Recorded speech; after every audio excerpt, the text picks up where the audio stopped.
We have live team coverage of the power struggle playing out right now as throngs of anti-Maduro protesters fill the streets of Caracas today. Senator Rick Scott speaking from Washington today about the unfolding crisis in Venezuela. We have exclusive coverage in Caracas, but first, we do want to bring you the latest from President Trump, who is not recognizing Nicolas Maduro as the Venezuelan president. Let's go to Local 10 DC Bureau Chief Ross Palumbo live now to kick off our team coverage at the White House. Ross. Well, Lauren, Calvin, the breaking news at this hour, Nicolas Maduro breaking off diplomatic relations with the United States and telling our diplomats to get out of his country within 72 hours. But take a look at this. Senator Marco Rubio sending out a tweet just a few moments ago telling our diplomats to stay and attaching a letter from the interim president, Juan Guaido, instructing them to stay because Guaido is the one in power. All of this after the president today officially recognized him as Venezuela's leader. We're not considering anything, but all options are on the table. The president saying all diplomatic and economic options are on the table after recognizing Juan Guaido as the interim president of Venezuela and denouncing Nicolas Maduro. Always, all options are on the table. It comes after thousands gathered in Caracas, chanting Guaido's name, bearing witness to the people taking control back.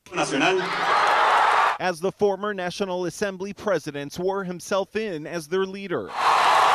All while a smaller collection of Nicolas Maduro supporters screaming back in outrage. Nicolas Maduro. The majority of that country has now denounced Maduro as a dictator who illegally usurped power for a second term. All of this coming after the urging of Florida Republicans at the White House yesterday. And we strongly urged him to recognize Juan Guaido as the interim president of Venezuela. And after the administration sent a message directly to the Venezuelan people. Hola. Now, the very senators helping to bring this about today. It's important for him that we do everything we can to make sure Maduro steps aside. Hoping this change will bring true democracy to Venezuela. I'm hoping for something much better for Venezuela going forward.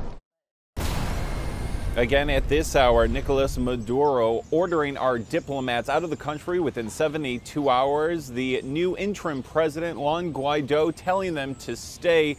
And Lauren, Calvin, we're waiting for some clarification from the White House as to exactly what the State Department is going to do. In fact, Senator Rick Scott already in touch with the State Department to ensure the safety of our diplomats currently in Venezuela. And Ross, amid all this, what's going on with the president's State of the Union address?